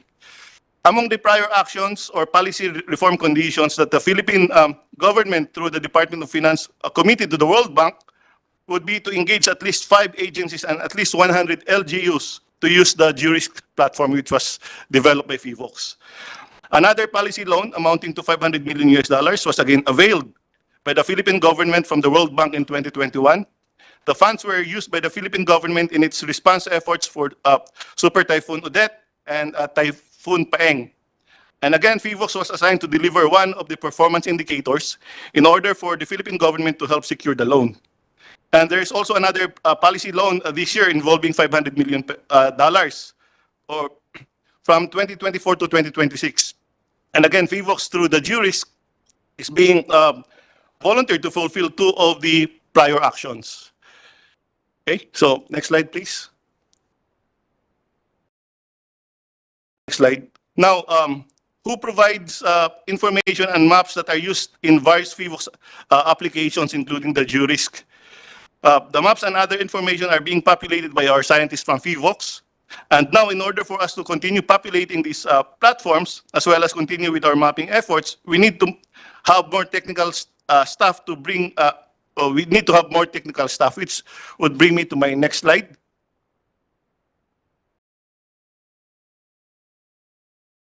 So currently, almost half of Philvolcs staff is employed as contract of service staff or cost staff. We need additional plantilla positions for the following reasons. First, we have new functions since the creation of new positions under the rationalization in 2004. There is an increased demand for Philvolcs services, information educational campaigns, hazard assessment, hazard and risk assessments, and we also have expanded our volcano and earthquake monitoring networks from 64 seismic stations in 2004 to 123 at present. And therefore, we have more data to process. We are also generating earthquake and volcano hazard maps. So there is no modernization. It will probably take several decades to install the number of ideal stations and several years to generate hazard maps for all provinces and volcanoes. Hiring of temporary staff is a big help, but this is not sustainable. What happens here is that we hire, we train them, and then they leave, and then the cycle is repeated. So we really need more plantilla positions to remedy this problem. So what do we expect after modernization? Next slide.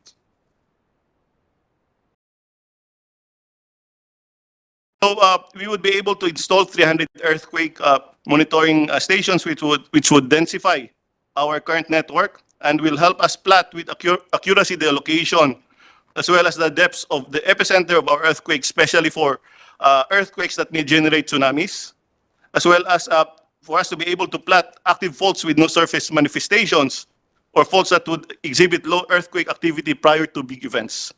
We're also hoping that all of the 24 active volcanoes will be monitored, with the 8 most active volcanoes with complete monitoring systems. Next slide. We are also looking at additional geologic hazard maps in the provincial scale. Likewise, with the modernization comes with more staff to deal with more stakeholders. And we're also hoping for a new and permanent building with the state-of-the-art facilities. Currently, we are paying a UP demand 27 million pesos a year. When we first moved to this building in 1997, there were only around 250 employees. Now we are already close to 450 staff, including the cost staff. So we really need a bigger space. With or without the Philvolcs modernization bill, Philvolcs will remain to be at the forefront in the study of earthquakes, volcanoes, and their related hazards. The Philvolcs is committed to perform its mandate, notwithstanding the limited resources that we have. Rest assured that every single staff of Philvolcs, plantilla or otherwise, is performing his or her functions with the highest degree of professionalism. But Philvolcs is in high hope that with the support of our lawmakers and other stakeholders, the Philvolcs modernization bill will soon be passed into law. So in the end, it's our countrymen who will benefit most from the passage of this bill. Thank you. Sir, saan ang possible new Philvolcs building? We're hoping na dito sa Metro Manila, we're actively looking for a lot. But doon sa bill, nakalagay din po doon sa Tarlac. Okay. Tignan nyo rin yung kaliwa niya, sir, kasi maraming lote sa Tarlac yan, maraming lote sa Fort Bonifacio, Tagubian. Baka sa malayo pa tayo tumitingin, sir. Nandyan lang pala sa tabi Pwede niya. sa Fort Bono. But, sir, one quick question kasi self-explanatory naman and I really appreciate putting it together so people will understand. There's been some criticism with the... So last year, when I say some criticism, some came from me. Kasi napansin ko sa DPWH, nagpapantay na yung new roads sa maintenance. So sabi ko, may mali ba tayo sa pag-maintain ng road? Because dapat malayo yung maintenance sa new, especially since most of the gastos for new roads was the last 10-15 years lang. So bago-bago pa yon, no? Secondly, iba nung una, obvious naman bakit sa Central Luzon may pagbabaha because hindi ginawa yung from the dams. They were supposed to be for irrigation, for electricity, but for flood control. Hindi ginawa yung sa flood control, no? But yung nangyari lately sa Bulacan, so my point is, parang nagiging reactionary. Saan may baha, doon tayo gumawa ng flood control. So, will all of this hazard mapping aid everyone doing construction, including our new roads, in where to build, where not to build, where to put more cisterns, or where to fix and everything, no? Yes, sir. In fact, ginagamit itong mga hazard maps natin ginagamit ng mga LGUs when they prepare their comprehensive land use plans. But not the national government pa. We directly, DPWH, for example, would ask information from us Now and about then. the location of the faults and binibigyan namin sila ng information. Kasi re-relate ko lang, no, na one thing that happened the last 2-3 years is from 700 billion, 1 trillion na yung infra. Diba? So, meaning, if we say, Ma'am Tricia, aabot din sa ating mga bossing sa DBM, diba, na, of course, sinong ayaw na may massive build talaga. But I'm just saying, kung 1 trillion ka sa DPWH, na 250 billion doon, 300 billion, flood control. Pero if you spend 20, 30, 40 billion and modernize, and they have a map where not to build, which lakes to protect, which river, you might not need 250 billion in flood control in the future. Diba? Kasi nga, precisely you know how to balance everything. So, I don't doubt DPWH is doing the best it can. They want to build, but parang I think we're neglecting the science. So, nangyayari, reaction after reaction, palaki ng palaki yung budget, pero actually, tinatabunan lang natin yung maling gawa dun sa isa.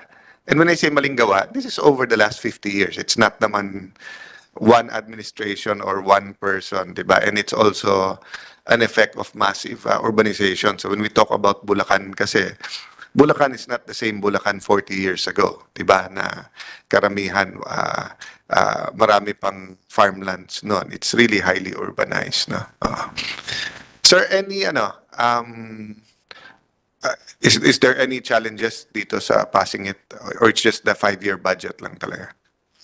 Wala naman so far, for example, our House, they're very supportive of this bill, and of course, our senators also are also supportive of this bill. So wala naman kami. Sige. So let's ask, Attorney, so 5-year, so pinag-aralan na ba ng DBM? Parang kaya ba on a 5-year or still being reviewed? Good afternoon, Mr. Chair. Based on the discussion po ngayon, it would be 24 billion per year po. So, I think depende po yan sa magiging priorities ng NEDA rin. Since yearly naman po meron tayong Yeah. budget priorities. Actually, parang I read your mind or you read mine kasi kanina nandito NEDA. And when you were talking about faults, di ba napakagaling dyan talaga ng Japan eh. So aside from World Bank, baka borrowing from the Japanese is also. So when they say naman 5-year, para naman military, di ba? It could be a combination between money from the GAA, from taxes, and it could also be ODA or it could be other loans, no? Tama ba? Yes po, Yeah. Senator. So siguro yun lang, from the DBM lang, before we finalize the bill, give us a better sense na kaya bang 5 years o 7 years yan. And then, di ba parang sa military, may tier 1, tier 2, tier 3. So that, Director kasi, pagkaintindi ko lang kasi I wasn't part of the planning, but in the Duterte cabinet, I was listening and looking at it. Parang they present a vision, then they present a whatever 5-10 year plan military, then they revise it. So kung napalaki yung role at yung 5-year naging 3-year, they revise it, dadagdagan. Pag medyo naluma yung technology or iba yung needs, so like ngayon, it's really more the West Philippine Sea, so they're going more towards the Navy, di ba? Then nagkaroon ng interest sa submarines, pero parang may studies din, baka masyadong mahal. So it's a series of revisions then, but meron more or less ginagaranti yung gobyerno yearly. So you also know what you will get, no? Kasi I don't think anyone will object. Ito nga yung kay Senator Villanueva strongly supporting. I just don't want na we pass a specific 5-year, then we don't give you the money. Di ba? So ako, mas gusto ko pang truthful na mukhang mas feasible ang 15 billion a year at 7-year to. Di ba? Rather, kasi kahit naman 5-7, we'll finish it. But kung kaya talaga ng 5 years, then the last point, sir, this probably is more for the Department of Finance. I remember years ago, I think, I don't know if it was the time ni President Pinoy, I was telling the DOST nga na kung titignan mo yung health department, for example, of course, si Senator Pia din ang tumulong, but napepeg kasi nila, nagkakaroon sila ng earmark sa ibang revenue generating measures. So for example, sa sin tax, meron diretso sa health. Kasi if we can find saan tax or fees na may diretso din sa inyo, it will also help us long term. Di ba? Kasi hindi naman tayo, usually nag-frown ang Department of Finance sa earmarking, pero pag directly related, di ba? So, directly related kasi yung smoking sa lung cancer. So, if you say you get from smoking this amount for health, pumapayag naman sila. So, for me, something to do with, siguro, building permits din kasi lahat naman yan has to do with, but just to throw the idea sa inyo, and this is for our finance people, but for me kasi, pagka meron recurring, di ba, like sa airport, di ba? So, kung meron silang fees, then, hindi sila hingi ng hingi sa gobyerno. Kasi nga, ang heart ko na sa DOST din at nakita ko nga na although tumataas yung budget, talagang pahirapan kumuha ng budget. So we should find a source na magaan sa kanilang di ba kasi like one building now na 30 floors is easily 1 billion pesos. So kung sasabihin mo dyan, 500,000 or 1 million goes to DOST for ganito, ganyan. It might be additional cost, it might not be, I don't know. We'll consult the associations, etc. But I'm just saying, it could be a more sustainable way of funding, continually funding, diba? And with climate change, yung monitors nyo ngayon is with present challenges, but it changes every year. Yeah. Sige. Anyone else from the group? Sir, Yes, just please. yung nasabi ko ng 5 billion, it's for the total equipment outlay for the modernization. So one volcano, yung one volcano, yung complete setup would just be around 1.5 million. Okay. So 5 billion for all the equipment. 5 billion for all the equipment for 5 years. Kung 5 billion net, baka kaya ng 1 year yun. 5 billion. Yeah.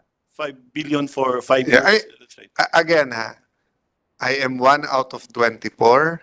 We have more than 300 members of Congress, etc. But I'm just saying, di ba, if you have 1 trillion for infra, but the 5 billion can actually guide the infra and save money, why not? Diba? So let's just weigh it, and I'll make sure no na as far as the senators they're updated dito, and then help us lang sa kasi hindi pwedeng ganyan kahaba yung presentation sa sponsorship.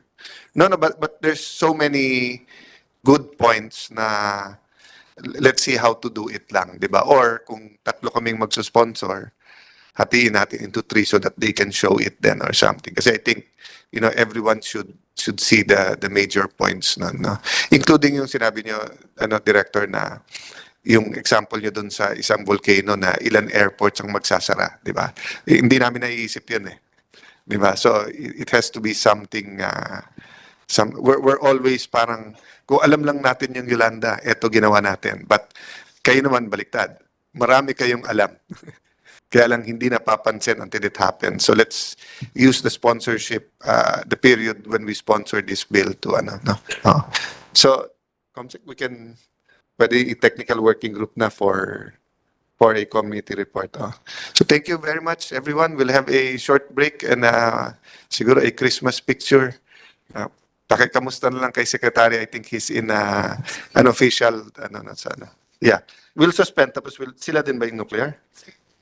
Yeah. So yung kung okay lang po sa inyo, tapusin na natin nuclear para isang picture na. Sige, ayan, okay. Ayan. Hindi naman maana. Okay. Yes, Director Samson. Ang pinakamalakas ay Samson, kaya sa iyo ang nuclear. Good morning, Mr. Chair, Senator Cayetano, and also to Yusek Bandia, Asek Ignacio, and to all my colleagues in the DOST and other government officials who are here. I will now be presenting on the Philippine Atomic Energy Regulatory Authority Bill. Slide, please. The second is the second one. Yeah.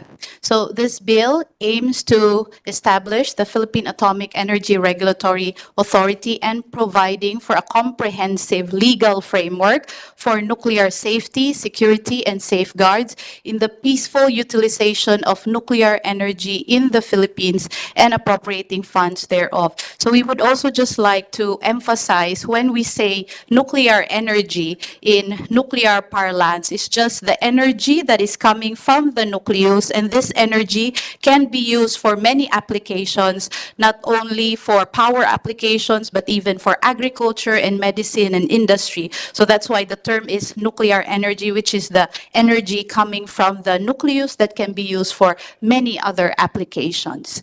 Next slide, please.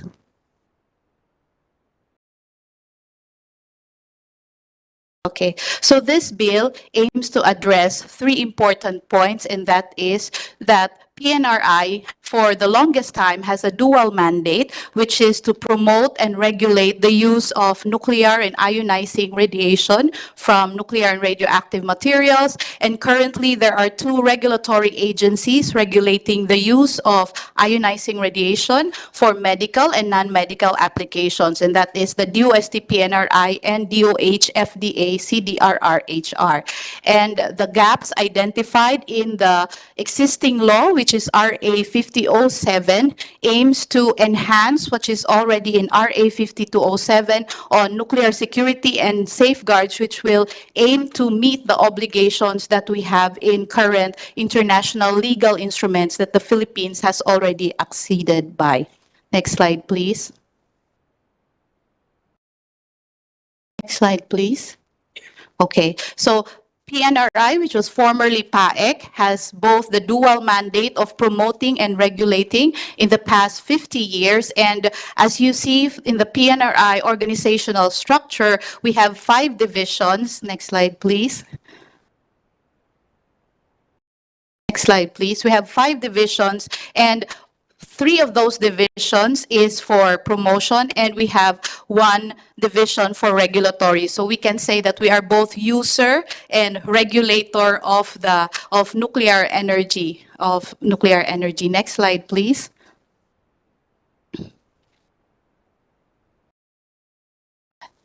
Okay. So with the creation of this independent regulatory authority, the Nuclear Regulatory Division of the PNRI, which regulates nuclear and radioactive materials, plus the Center for Device Regulation and Health of FDA, which regulates electrically generated ionizing radiation, will be fused inside the Philippine Atomic Energy Regulatory Authority, and this will synchronize all regulatory activities on ionizing radiation. So, si FDA po, its regulation is on the X-rays, yung X-rays. So these are the electrically generated ionizing radiation, while PNRI is more on the nuclear and radioactive materials. By combining all this, so you just have one agency that will regulate all ionizing radiation activities in the country. Next slide, please.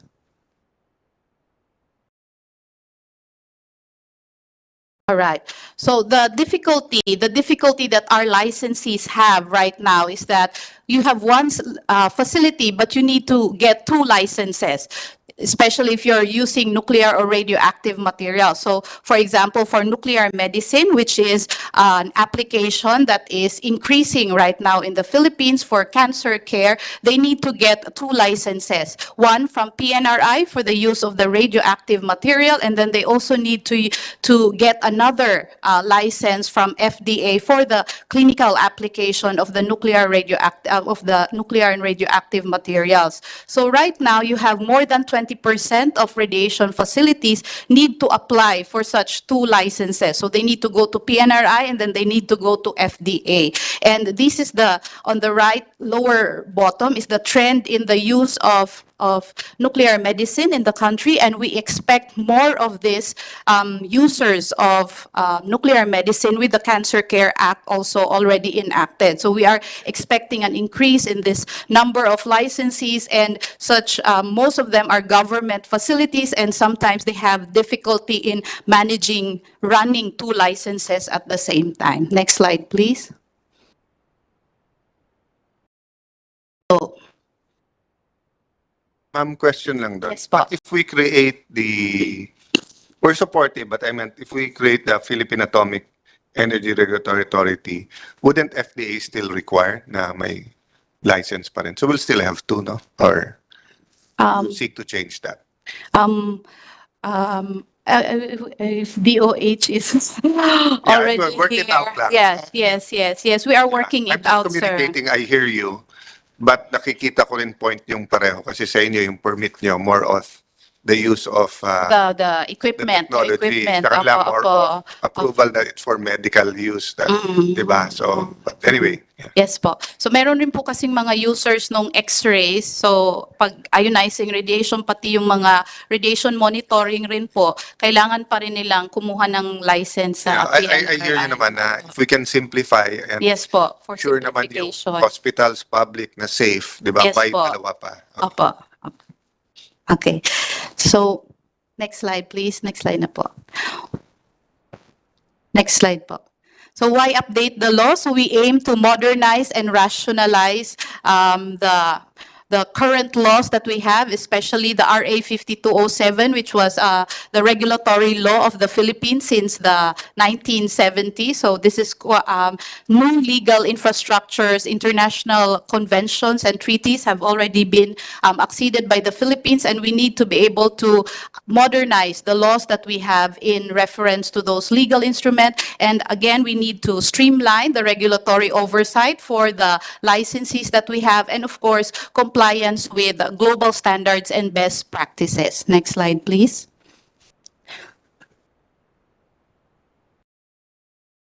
So So the elements of the proposed law, so we want to emphasize this, that this law will only cover the safety, security, and safeguards of the use of ionizing radiation of nuclear and radioactive materials in the Philippines. So safety, security, and safeguards aspect of the use of such nuclear technology and ionizing radiation technology. We termed it as 3Ss, 3Ss. Next slide, please.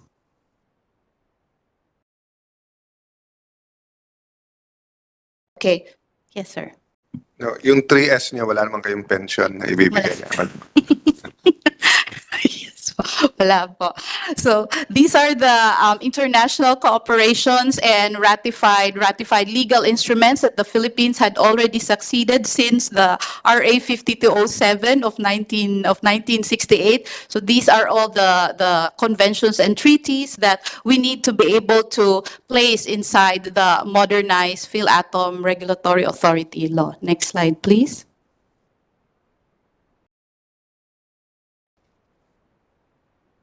Next slide, please. Okay, sorry. So these are we just want also to emphasize to the Senate. So one slide. Previous slide, please.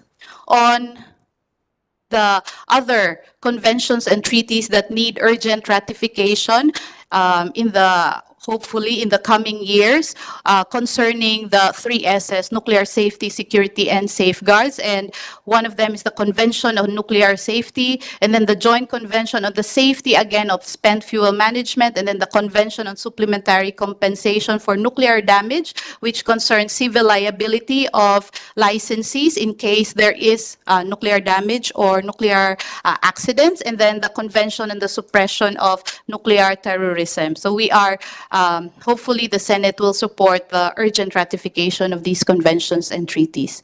Next slide, please.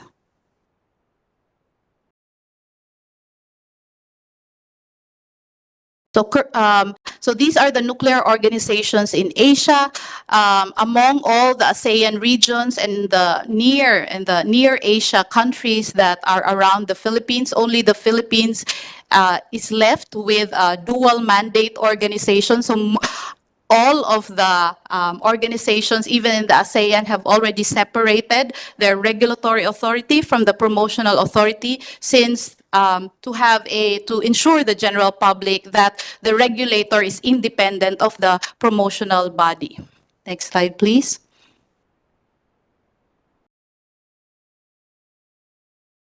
So again, just to emphasize that why the Congress must act now is in terms of the highest standards in safety and security, that the Philippines must already have these laws into place with the update on nuclear regulations, and that the regulator should be free from undue influence and their decisions should be made on sound scientific grounds and always in the interest of the general public and not for economic or political reasons.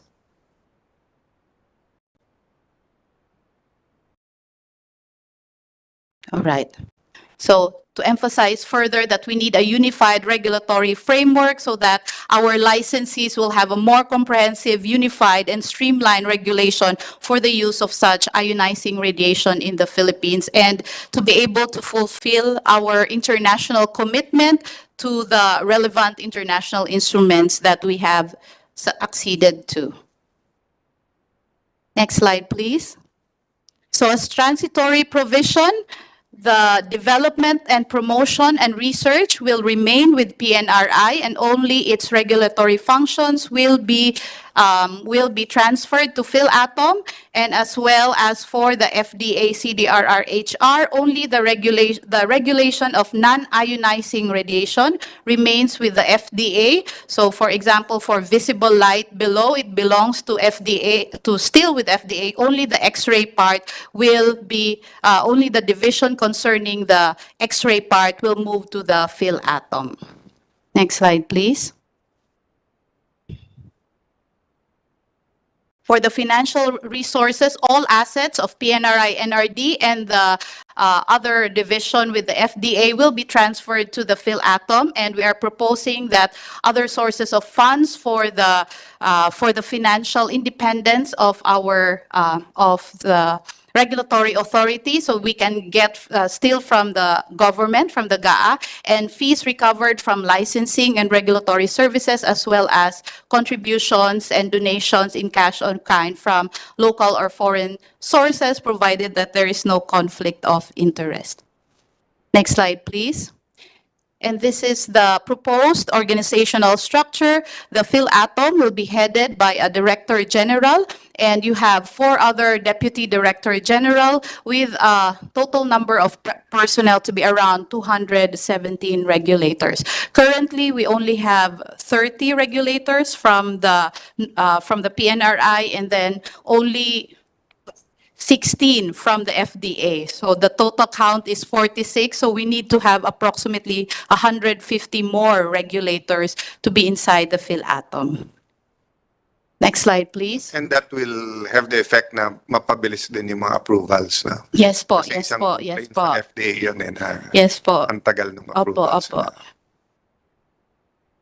So these are the regulatory functions that are explained in the Philatom bill. Next slide, please.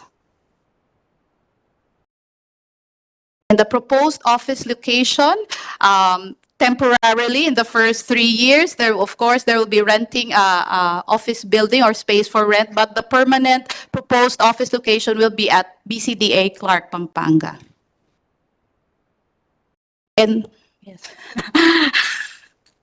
Next slide, please. So for the legislative status of this bill, we already have support from the 19th Congress in the House of Representatives, and there is a House of Representatives already final approved version, which has gone through the 3rd reading already. And here in Senate, we have three bills which are in support of this Philatom bill. So just a list of all of the So, Director, you're happy with the final version of, you don't have to answer that kasi if you're not happy, baka magalit pa sa House. What I meant by that question, if you can talk to our ComSec later on, because diba, the closer our bill is to theirs, the faster. Yes. So kung may ibang provision doon na unacceptable, let us know. Pero kung lahat naman pretty good, diba, then we can speed it up. Yes, yes. I won't put you on the spot. Yes, Atomic Senator. bomb yun. Oh. Yes, Senator. Okay, so this is the final approved version in the House Bill 9293. And then you have, next slide, please, and then the Senate bills filed. We have the titles and the proponents of the Senate bills. Next slide, please. Okay, so then again, we would also like to emphasize that the Philatom bill will not only regulate an incoming nuclear power plant, but it will also regulate all the other existing facilities that we have, both medical and industrial facilities that we have, not only in PNRI, but also all other facilities in the country that are using nuclear or radioactive materials and ionizing radiation. So nuclear power plant is only one of the licensees that will be benefiting from the bill, but also all these other facilities will be benefiting from the bill. Next slide, please.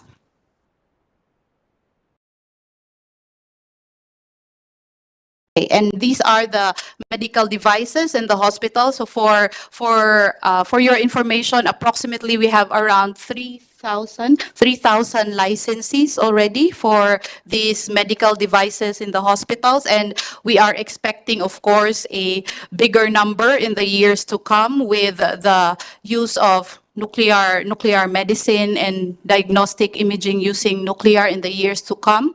So, but with now, we all have these facilities right now in the Philippines that is being regulated by both PNRI and the FDA. The next slide, please. Next slide, please. Bumalik lang po. Next slide. Ayan. And finally, this bill is to promote the safe and responsible use of nuclear energy as a commitment to the general public. So this bill is not for the licensees, but this is to make our public know that there is a regulator in the government that is making sure that these types of radiation is used safely for them. Yun lang po. Maraming Siguro salamat in po. conclusion, I'd just like to say na, you know, yes, you have our support, and to the public, ito yung ano lang putting the horse before the cart, no? So dun sa mga may agam-agam, meron pong doubt sa nuclear power plant, nuclear energy, this bill is not to put up one. It's precisely to have the institutional to have the institution and the right people to be able to assess, di ba? So, para mo sinabing nag-create ka ng Bureau of Fire, hindi mo gusto ng sunog. Gusto mo nga ng mga tao na iwa-warn tayo, mag-i-inspect, mag-prevent, and then if something happens, nandun sila. But, di ba, God forbid na may mangyari. So before we suspend the hearing, I'd like to to thank the people who have taken time out aside from you po. May mga frontliners tayo from cities and barangays. No, we have Barangay Chairperson Bobot Guevara from Pasig, Barangay Palitao. Palatio. Sorry, merienda time na kasi. Palatio. Tsaka medyo namat. So, yan. So, Chairperson Alberto Bobot, take 2, Barangay Palatio, Pasay City is a second term, Pasig City. Barangay Councilor Jean Cruz, Barangay Palatio, Pasig City. Yan, former chairperson siya ng Disaster Risk Reduction and Management Office ng kanilang barangay. Barangay Councilor Ben Brillo,